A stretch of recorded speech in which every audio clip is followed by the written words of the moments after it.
My name is Kira Bryan, and on what should have been the happiest day of my life, I uncovered the darkest betrayal imaginable. My fiancé didn't just cheat. He did it with my stepmother, the night before our wedding. What happened at the altar shocked everyone in that church, and it will leave you breathless too. Let's begin. Cut the music. The words leave my mouth sharp, cold, final.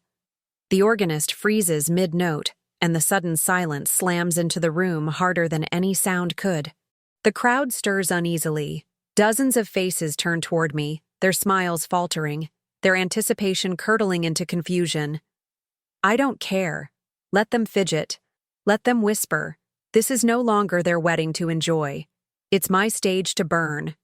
Adrian stands beside me, hand hovering, smile fixed for the cameras. He still believes this is his moment, that I'm simply nervous, that I'll play my part. His ignorance is almost insulting. He has no idea that the next few minutes will strip him of everything: his pride, his reputation, and the family he thought he could manipulate.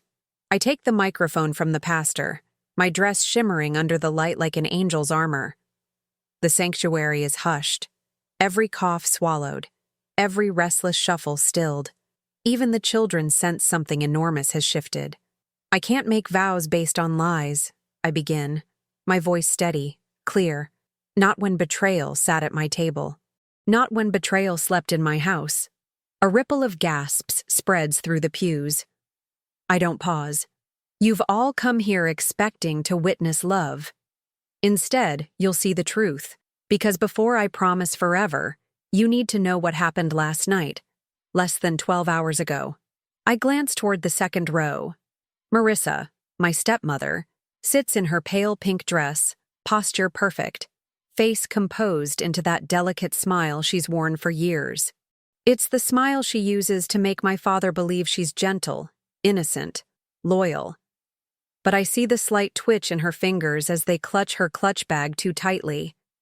I see the first crack. My father sits stiff beside her, his jaw clenched so hard it looks painful. He doesn't know what's coming, but he knows me well enough to recognize this tone. He can sense the storm.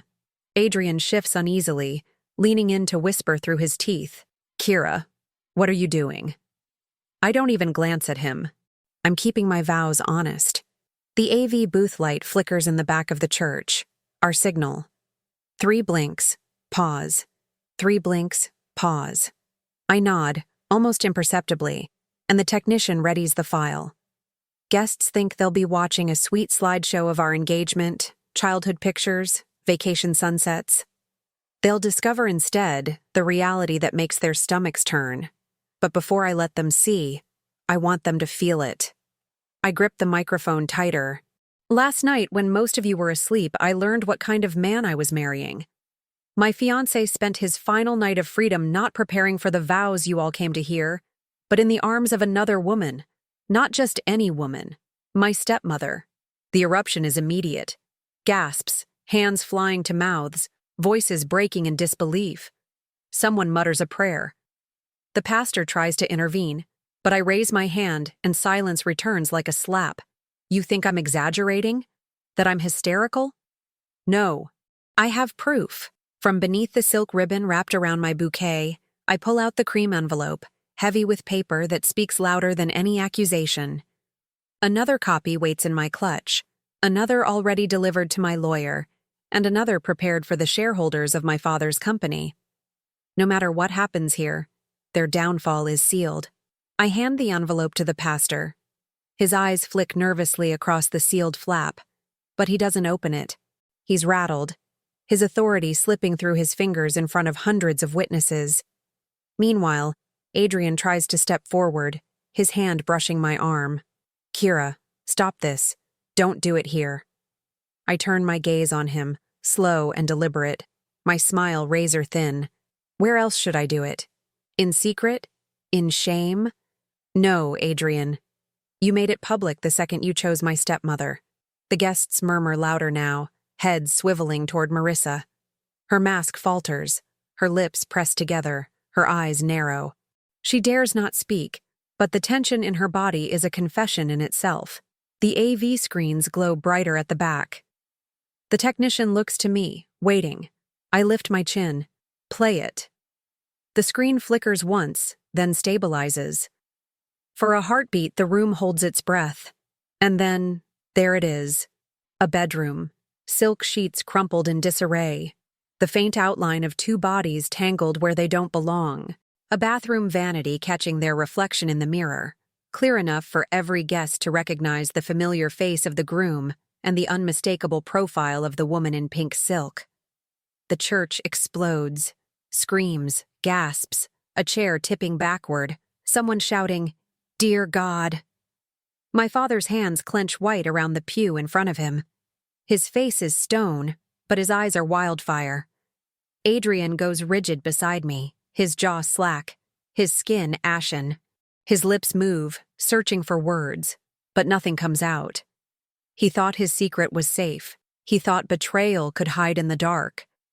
Marissa stiffens, eyes darting desperately, scanning for escape. But there is none. The world is watching.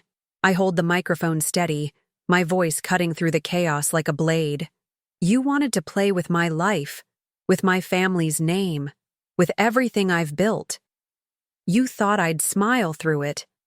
But today isn't your wedding, Adrian. It's your reckoning. The video continues rolling. Messages, photos, timestamps. Every detail they thought they could bury is illuminated larger than life on the walls of the church. And I don't look at the screen once. I only watch their faces. Adrian's horror, Marissa's collapse, my father's fury, etch themselves into the memory of everyone present. This is not a runaway bride story.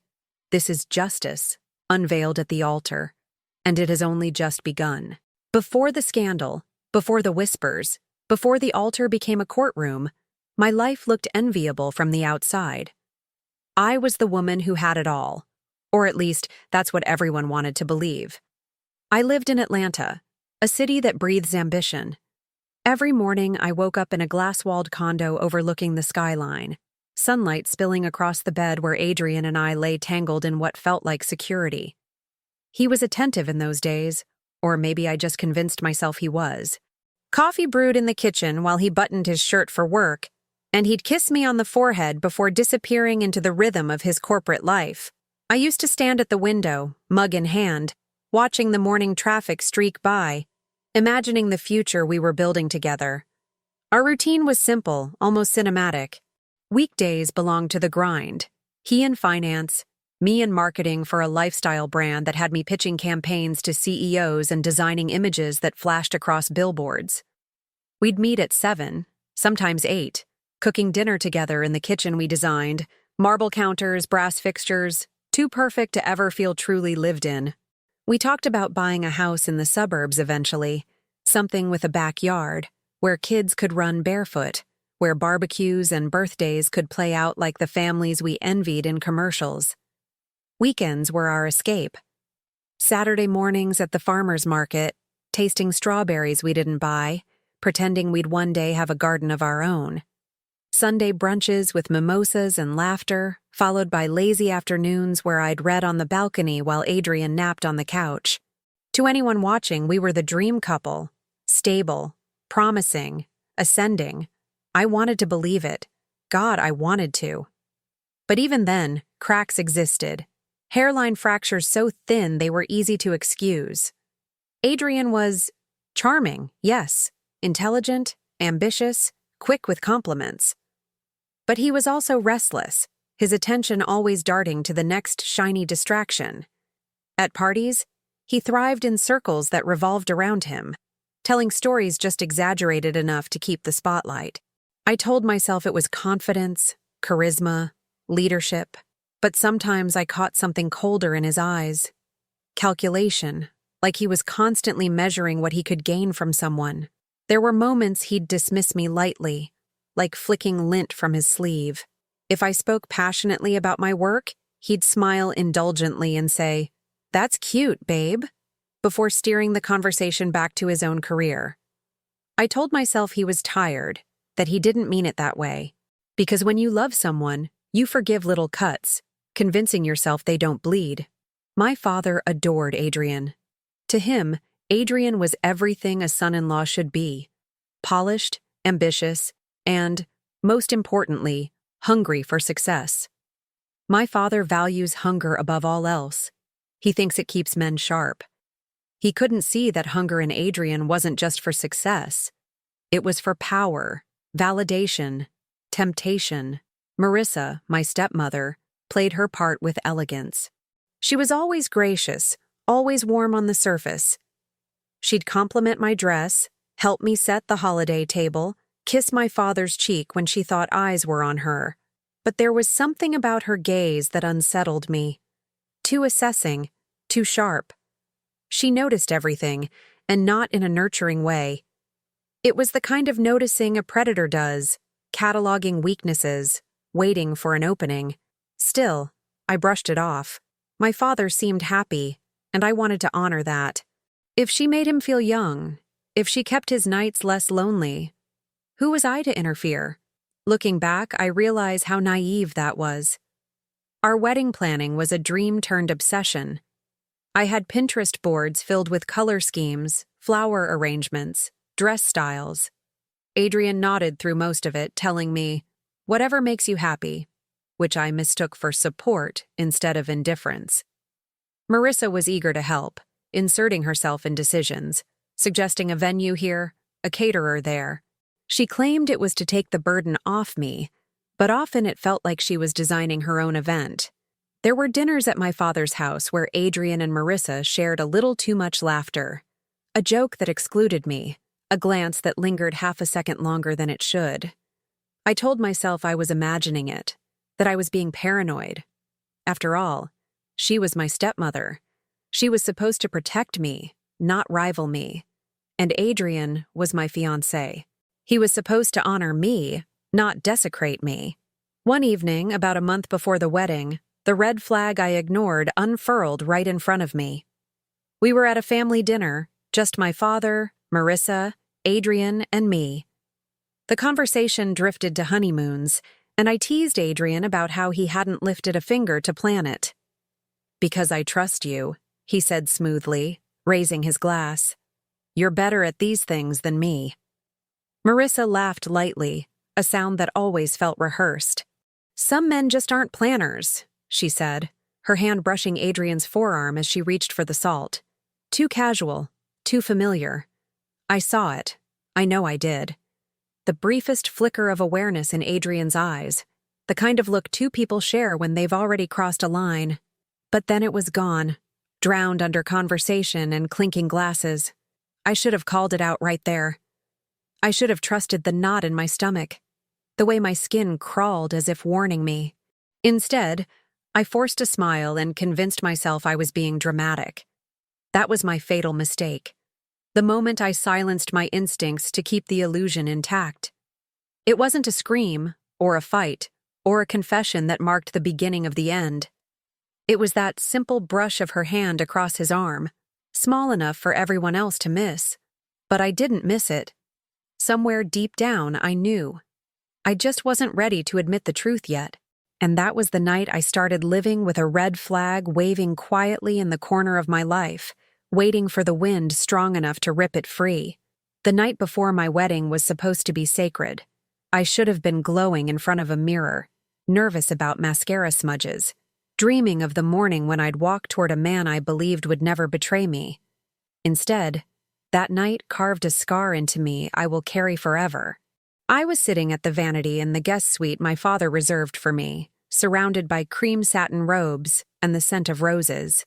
My bridesmaids had gone to bed after too much champagne and too many promises of forever love.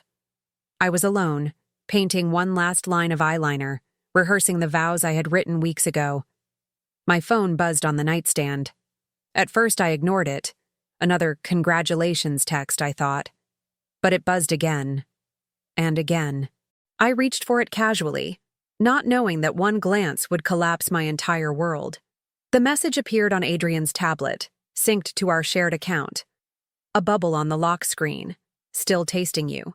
At first, I didn't understand. My brain fumbled, tried to force it into innocence. Maybe a joke between friends, maybe a wrong number. But then the photograph followed. Pink silk sheets, Unfamiliar but disturbingly intimate, and the edge of a marble vanity I knew too well. The one in my father's guest house bathroom. My breath hitched so sharply I thought I might choke. The image was damning, but it was the mirror in the background that destroyed me. Because in that reflection, clear enough for me to never mistake it, were two bodies entangled where they had no right to be. His face, my fiancé's face, partially shadowed but unmistakable, the jawline, the scar on his ring finger. And beside him, her, my stepmother. My stomach hollowed as if someone had scooped it out with a cold hand. I felt myself sway, gripping the edge of the vanity to steady the shaking. The taste of bile rose in my throat, metallic, sour. Every instinct screamed no, no, no. But denial is a coward. And denial lost when the next message appeared. Same time tomorrow? The letters blurred as tears burned hot across my lashes. Tomorrow. The day of our wedding. They weren't just reckless. They weren't drunk or impulsive. They were planning to keep going. Planning to betray me again while the ink on our vows was still wet. My heart slammed in my chest, not in rhythm but in panic, in rage. My entire body burned with humiliation. I pictured my father, asleep in the master bedroom, unaware that the woman he trusted was crawling into the sheets of the man about to become his son-in-law. I pictured myself walking down the aisle, radiant and white, while those two hid their sin behind polite smiles. The tears dried faster than they fell. I stared at the screen recording I started without even realizing it, dragging the slider back and forth, watching the proof again and again like poking a bruise to be sure the pain is real. It was. Every pixel cut like glass. Shock was the first wave, then grief, then rage. I remembered every red flag I ignored, the brush of her hand at dinner, the way his laughter was louder when she made the joke, the flicker in his eyes when they shared a glance. They hadn't stumbled into this. They had been circling each other, testing boundaries, while I convinced myself it was paranoia. How long? Weeks? Months? Had I been sleeping beside a stranger every night while he slipped away to her? I pressed the back of my hand to my mouth to stop myself from screaming. My bridesmaids were sleeping down the hall, and if they came running, what would I even say? That the life I had built was a lie? That my stepmother stole my fiancé hours before I was meant to promise forever? Grief crushed me until I thought I might disappear into it. The ache in my chest was physical, pressing, a vice that made breathing an effort. My reflection blurred through tears, and for a moment, I didn't recognize myself. I looked like a ghost, but ghosts don't fight. And grief, I realized, was useless, because as I sat there, the rage sharpened. It threaded through the fog, steadying my breath.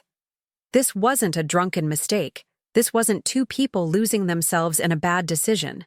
No, this was deliberate, calculated. Adrian chose my stepmother, the one woman whose betrayal would strike not only me but my father. He hadn't just broken my heart. He had tainted my family. That's when the thought clicked into place. A single, clear, dangerous thought. If you want to humiliate me in secret, then I'll destroy you in public. I replayed their messages, each word burning into me. They thought they were clever. They thought they could plan their affair like a meeting on his calendar. They didn't realize they had just handed me the weapon. Proof. The night stretched long, but I didn't tremble anymore. I started to plan.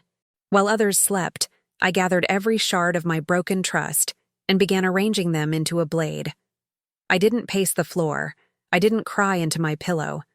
I opened my laptop, copied the evidence, and considered every way I could use it. Adrian and Marissa thought they had written my ending. Instead, they had written my script. And when I closed my eyes just before dawn, it wasn't grief that rocked me to sleep. It was clarity, cold, surgical, final. Tomorrow, they would walk into that church believing I would stand silent at the altar. But tomorrow, they would learn I wasn't the kind of woman who forgives. I was the kind who avenges. Morning light has a cruel way of softening everything. By the time the sun streamed through the curtains, the house was alive with chatter again. bridesmaids bustling, hair tools sizzling, champagne corks popping. From the outside, it looked like the perfect wedding morning. I slipped easily into my role, smiling at their jokes, sipping orange juice, nodding when they gushed about how radiant I looked. But inside, the decision had already been made. I wasn't marrying Adrian. I wasn't exposing him in whispers. I was going to destroy him. Publicly. Permanently. I stood before the mirror as one of my bridesmaids curled my hair, and for the first time since discovering the truth, I didn't see a broken woman staring back. I saw a strategist. Betrayal has a strange way of stripping away illusions, leaving only what's sharp enough to cut. And I intended to cut deep. While I dabbed on lipstick, I replayed his voice in my head. Kira, you're too emotional. You overthink everything. Don't be dramatic. He loved to dismiss me, to make me smaller, as though his composure was proof of superiority. He had no idea that my silence was never weakness. It was calculation. Downstairs, Adrian was already playing his role. My maid of honor peeked through the curtains to where he greeted arriving guests with a practiced grin. He hugged old friends, shook hands with family members, thanked my father for welcoming him into the family. He was perfect, polished, smug in his belief that he was untouchable. That was when the first thread of suspense began to wind itself through me. Watching him so comfortable, so certain, confirmed my course. He thought I would still walk toward him. He thought my love would blind me into silence. That was his greatest mistake. Marissa floated around the foyer in her pink dress, directing guests as if she owned the event. She leaned down to kiss my father's cheek, laughter spilling from her lips. I caught it from the landing, and bile rose again in my throat. She carried herself like a queen, secure in her stolen crown, while the man who trusted her most stood oblivious at her side. Neither of them suspected. Neither of them could imagine the storm already humming in my veins. I excused myself from the bridal suite and walked into the quiet corridor leading to the small library my father rarely used. I needed the silence to think, to sharpen the edges of my plan. The evidence was already secure, photos, messages, all copied. But exposure alone wasn't enough. Betrayal needed spectacle. It needed to be witnessed. I ran my hand along the shelves, steadying my breath. Every love story I once admired, every fairy tale I devoured as a child, always ended with forgiveness, with the heroine walking away graciously. But what do you call it when the heroine decides to set the stage on fire instead? That was my story now. When I returned upstairs, the girls were still buzzing with excitement, blissfully unaware. One teased me about my cold feet, and I laughed with them. But inside, my feet weren't cold at all. They were burning, moving me toward a future where I would be feared, not pitied. As the final touches of makeup were brushed on, I thought back to Adrian's smugness, his certainty that my silence equaled devotion, and I thought of Marissa's steady hand on his arm, her perfect mask of maternal grace. They underestimated me completely. That was my greatest weapon. The wedding would go on. The ceremony would begin as planned. I would walk down the aisle in lace and satin, veil floating, every guest's eyes misty with expectation. Adrian would stand there, brimming with pride at the prize he thought he still owned. Marissa would smile, pretending her hands were clean. And then, with one cue, the curtain would drop. The thought almost made me laugh. How poetic it would be, how fitting, for the betrayal that happened in secret to be answered in public. For the two of them to be exposed in the very place they thought I would seal my loyalty to them forever. I wanted them stripped of dignity, shredded in front of everyone whose opinion mattered to them. I wanted Adrian's career to crumble, Marissa's marriage to implode, and their names to be whispered only in scandal. That was the justice I chose. Not silence, not forgiveness. Justice. And so, as I stepped into my wedding dress and my bridesmaids clasped the buttons down my back, I made my vow. Not to Adrian, not to God, but to myself. I would not walk quietly into humiliation. I would not allow betrayal to live in shadows. I would make sure the whole world saw what they did. By the time my veil was pinned, The decision was carved into me as permanently as the ink on a contract. I had already chosen my battlefield, the altar. I had already chosen my weapons, the truth, the evidence, and the eyes of everyone they cared about. And as I stood at the top of the stairs, bouquet in hand, I felt no nerves, no jitters, only calm. Cold, calculated calm. Adrian still smiled too broadly. Marissa still carried herself like a queen. They thought the day belonged to them. They couldn't see that I had already set their downfall in motion. Once the decision rooted itself inside me, the rest came naturally. I've always been meticulous, the kind of woman who color codes her calendar and proofreads her emails twice before hitting send. Adrian used to tease me for it, calling me over-prepared, as if attention to detail was a flaw. That same detail, the thing he mocked, was now my weapon. The first step was securing the evidence. The messages and photos were already on Adrian's tablet, but I knew better than to rely on a single device. I copied everything, screenshots, recordings, every damning word, onto an encrypted flash drive I kept tucked in my makeup case. I backed them up again in a hidden folder in the cloud, disguised under the name of a boring work project. If Adrian or Marissa suspected I had proof, they might try to destroy it. I made sure that even if they burned the house down, the evidence would live on. But exposure alone wouldn't satisfy me. Anyone can whisper rumors or show a private message. I wanted spectacle. I wanted the kind of truth that couldn't be denied, erased, or explained away. The altar was the perfect stage. Every family member, every colleague, every friend gathered in one place. A single reveal there would ripple through every corner of their lives. Still, I couldn't just drop the bomb. Timing mattered. Precision mattered. The story had to unfold in a way that trapped them, leaving no space to wriggle free. I began with the venue's AV system. During the rehearsal, I slipped away while the bridesmaids were busy fixing their dresses. The booth was tucked at the back of the church, glass-walled and humming with screens. I introduced myself to the technician, a tired young woman named Claire. She looked at me like I was just another nervous bride. Perfect. Hey, I said casually, leaning on the counter. I might want to swap one of the slideshow files last minute. Can you handle that? She shrugged. Sure. Just email it to me before morning. I smiled, feigning relief. Thank you. You're a lifesaver. Later, when everyone else was asleep, I renamed the file, Peony Final.move, innocuous enough to blend in with the flower-themed montage. Inside was not roses or lilies but sin itself. The next piece was legal. My father's empire runs on contracts, and I grew up hearing the language of morality clauses and corporate reputation. He once bragged about how airtight his agreements were, especially the provisions protecting the family's name. I remembered every word. I called an old contact, Ms. Patel, a sharp lawyer who owed me a favor from a marketing campaign I once saved for her firm. I sent her the files, my hands trembling but steady enough to click upload.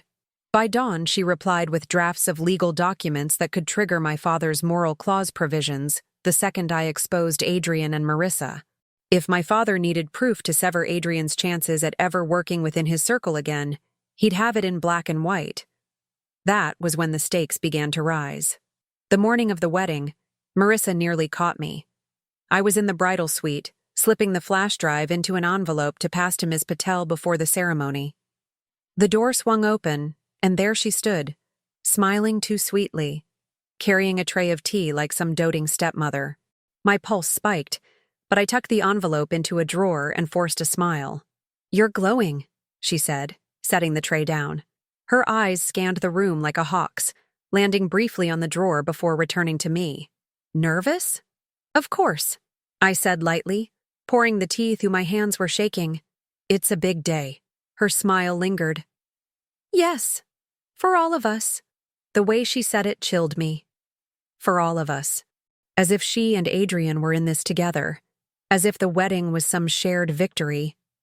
I held her gaze long enough to keep my mask intact. She left after a few minutes, but I didn't breathe until the door clicked shut. The brush with discovery only hardened my resolve. I realized then how fragile plans can be if left unfinished. Every detail had to be airtight. I layered redundancies. One envelope hidden in my bouquet, another in my clutch, another delivered to Ms. Patel, and a final set of files emailed to myself under a work subject line. I wasn't just planning revenge, I was ensuring survival. The next challenge was timing. How could I ensure maximum impact? Exposing them too soon would cause chaos but not ruin. Exposing them too late would make me look weak. The perfect moment would be at the vows, when everyone leaned forward, hearts open, cameras flashing. That was when I would tear the illusion apart. I rehearsed it silently, staring into the mirror as my bridesmaids laughed in the background. How my voice would sound, how I would hold the bouquet, where I'd look when I handed the envelope to the pastor. Every move scripted like theater, because theater is what betrayal deserves. Still, I knew I couldn't anticipate everything. Adrian was clever in his own way. Arrogant, yes, but not stupid. If he sensed anything was wrong, he might panic, might try to stop me before the reveal. I had to appear calm, even affectionate. I practiced the smile I'd wear when I walked down the aisle. Not too wide, not too stiff. Just enough to convince him I was still his. The closer the hour came, the more the stakes pressed on me. What if someone in the booth accidentally previewed the file too early? What if Marissa noticed my guarded glances? What if Adrian, by some twisted instinct, sensed that the woman beside him was no longer a bride, but an executioner? Every risk only deepened my commitment. Betrayal had stolen my innocence. I wouldn't let it steal my power. The last test came just minutes before the ceremony. My maid of honor knocked, slipping into the room with wide eyes. Claire, the tech, said one of the files was corrupted. She asked if you wanted to check it. My heart stopped. If Claire opened the wrong file out of curiosity, everything could unravel before it began. I forced myself to laugh. It's just pictures and music. Nothing exciting. Tell her not to worry. But I didn't relax until I saw Claire again, headset in place, giving me the subtle 3-blink signal we had agreed upon. The file was safe. The plan was intact. By the time I stepped into my dress, the lace tight against my ribs, the veil pinned, the bouquet in hand, I felt something I hadn't expected. Calm. Not joy, not nerves. Pure, calculated calm. I had built redundancies. I had secured the legal safety net. I had chosen the stage and the moment. And when I finally looked at myself in the mirror, I realized the truth. The plan was ready. And so was I. The church was a cathedral of silence. Hundreds of faces turned toward me, confusion flickering across them as the music died mid-note. My voice cut through the stillness, steady, merciless. Before I say my vows, you all deserve to see the truth. The AV booth lit up. The first frame filled the screens at the back of the church. The edge of a marble vanity, pink silk sheets crumpled in the corner, and the timestamp, 11:43 p.m., the night before the wedding. Gasps rippled like gunfire across the pews. Heads whipped around. Whispers turned sharp and ugly, spiraling through the crowd. Adrian's hand twitched in mine, then fell limp. "Kira," he hissed, panic edging into his voice. But his words died as the video rolled. The messages appeared first, magnified so large no one could deny their authenticity. "Still tasting you. Same time tomorrow?" The crowd recoiled, the murmurs swelling into outrage. A woman's voice cracked in the third row. "Oh my God," and was quickly swallowed by others. Then came the photo. The screen showed them clearly, their bodies tangled in silk sheets, the bathroom mirror framing their betrayal in merciless detail, Adrian's scarred finger, Marissa's unmistakable profile, her face caught in half shadow but undeniable. Chaos detonated. Guests gasped. Some stood. Others covered their mouths in disbelief. My father rose halfway from the pew, his face blanching, fists clenched against the wood as if to keep from exploding. Marissa's mask shattered.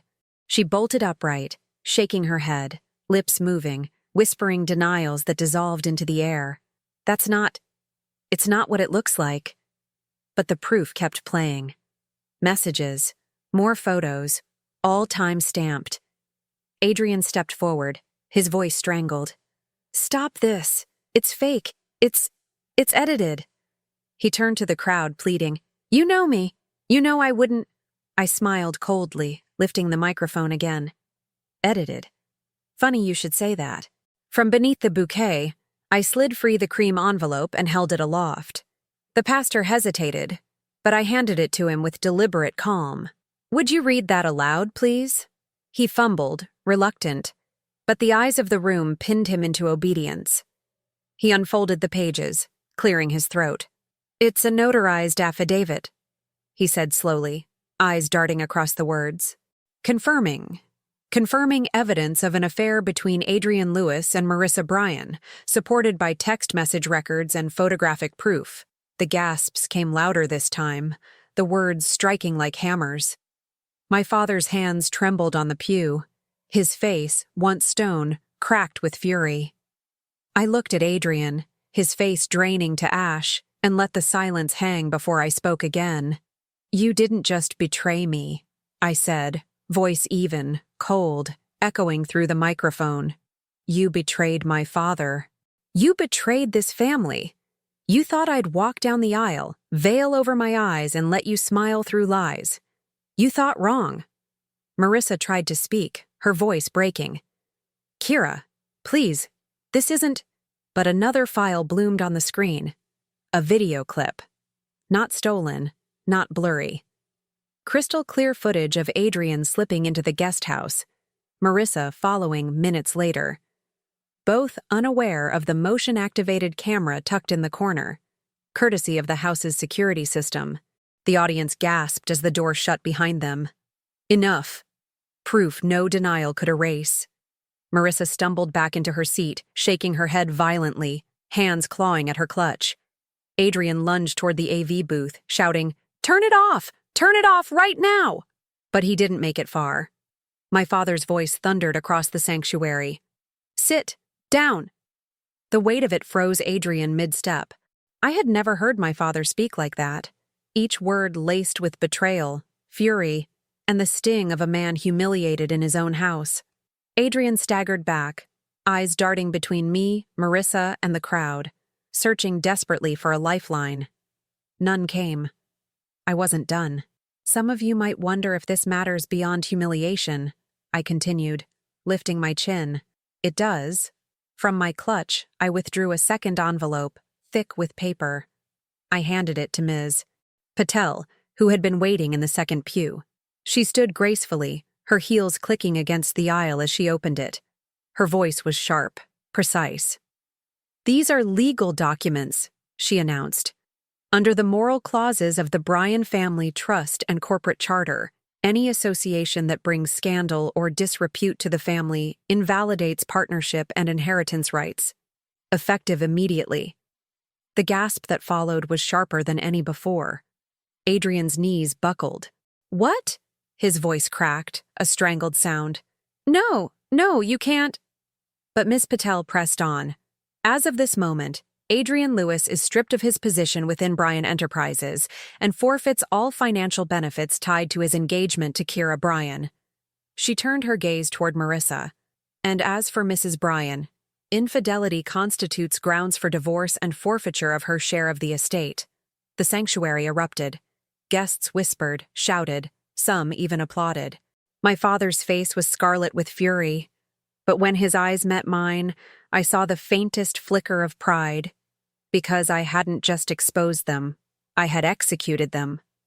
Adrian dropped to his knees, his composure unraveling. "Kira, please, listen. I made a mistake. I was drunk. It meant nothing. Don't do this. Don't ruin us." I tilted my head, watching him writhe. "You ruined yourself. You just thought I'd cover the cost." Marissa tried to rise, tried to steady herself, but her legs faltered. She reached for my father's arm, but he jerked away as if her touch burned. His voice cut through her sobs. "Get out." She froze, her mask crumbling completely. For the first time since I'd known her, she looked small, weak, cornered. But I wasn't finished yet. I stepped forward, lifting the microphone one last time. One more thing. All eyes snapped back to me. "Adrian," I said, voice calm, deliberate. "Check your phone." He blinked, trembling hands fumbling into his jacket pocket. He unlocked it, confusion spreading as the screen lit up. His face drained of color, because waiting for him was an email, already delivered to every board member at Bryan Enterprises, every family shareholder, and every major contact in his professional network. Attached were the files, the photos, the videos. Proof. Permanent, undeniable, inescapable. His phone slipped from his hands, clattering to the floor. Marissa gasped, realizing what it meant for her too. No cover-up, no privacy, no hope of denial. Their humiliation was no longer confined to this church. It was global. The crowd buzzed with whispers, some horrified, others gleeful. Phones vibrated as notifications spread like wildfire. I turned to the guests, my veil catching the light like a blade. This wedding is over, but justice has only begun. I lowered the microphone, the final blow delivered.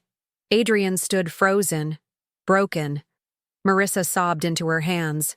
My father remained rigid, his silence heavier than any shout. And I walked away, not as a bride abandoned, but as an executioner who had carried out her verdict. There was no way back for them now. The sanctuary was still buzzing when I walked out, my train whispering over the stone floor like the tail of a storm. Behind me, chaos raged, shouts, sobs, the scrape of chairs as guests struggled to process what they had just witnessed.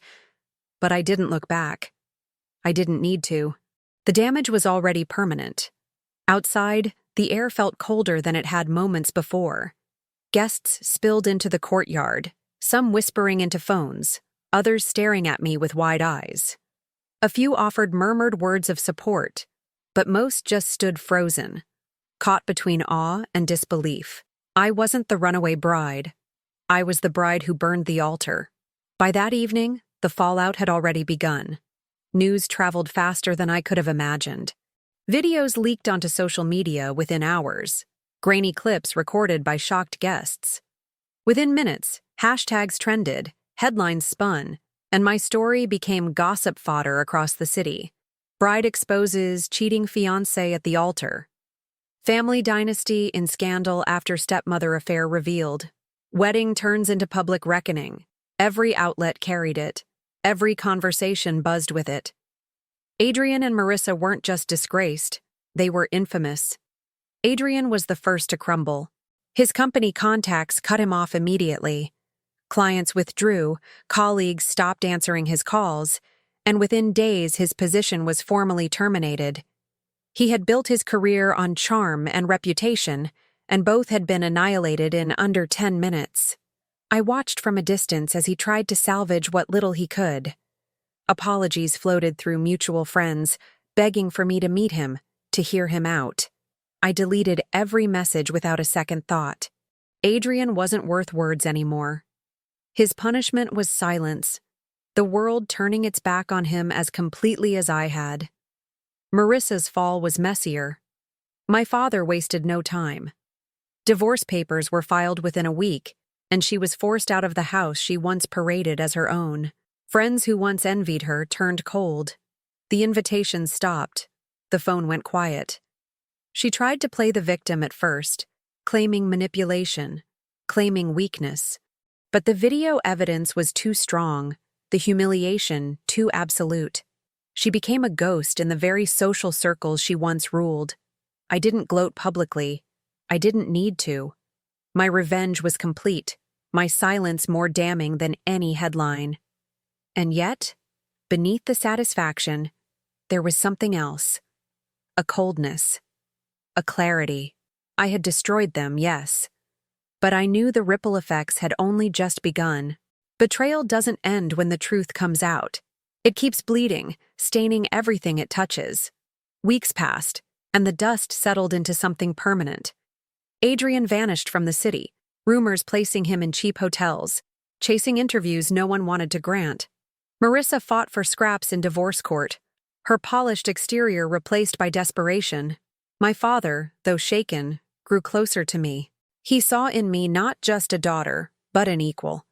Someone who understood that strength sometimes comes in the form of fire. I should have felt lighter. I should have felt healed. But revenge isn't soft. It doesn't soothe. It carves. And though I felt no regret, I also knew I'd never be the same woman I was before that night. Innocence doesn't return once you've tasted justice this raw. Still, I moved forward. I returned to work, poured myself into campaigns, built my own life on my own terms. The whispers followed me, of course, some calling me ruthless, others calling me brave. But I didn't care. Let them talk. I had already proven that I wasn't a woman you could betray and survive. I thought that was the end of the story. Until one afternoon, a package arrived at my office. No return address, just a slim black box. My assistant left it on my desk, assuming it was another client gift. I opened it slowly, my hands steadier than they should have been. Inside was a flash drive. I slid it into my computer, and the screen lit with a single file. No name, just a timestamp. Curious, I clicked. The video began to play. Not Adrian. Not Marissa. My father. There he was, in his own study, lips pressed to a woman's neck who was not Marissa, not anyone I recognized. The angle was grainy, the lighting poor, but the implication was clear. The man who had built his empire on reputation, the man who had raged at Marissa's betrayal, had his own secrets tucked away in the dark. For a moment, the room tilted, my stomach hollowing with a familiar ache. The hypocrisy was almost unbearable. But then, as the screen froze on his face, I found myself smiling. Not with warmth, not with joy, but with recognition. Revenge had torn open a door I couldn't close. I had exposed Adrian. I had destroyed Marissa. And now someone was offering me another weapon, another secret. The story wasn't over. It had only changed targets. Thank you for staying with me through this story. Betrayal cuts deep, but justice has a way of making the scars worth it. If this tale struck a chord with you, I'd love to hear your thoughts. Share your experiences or reflections in the comments below, because your voice matters here. And if you want more stories like this, don't forget to hit that subscribe button and give this video a like. It helps us grow this community of people who refuse to stay silent in the face of betrayal. Until next time, stay strong and never underestimate your worth.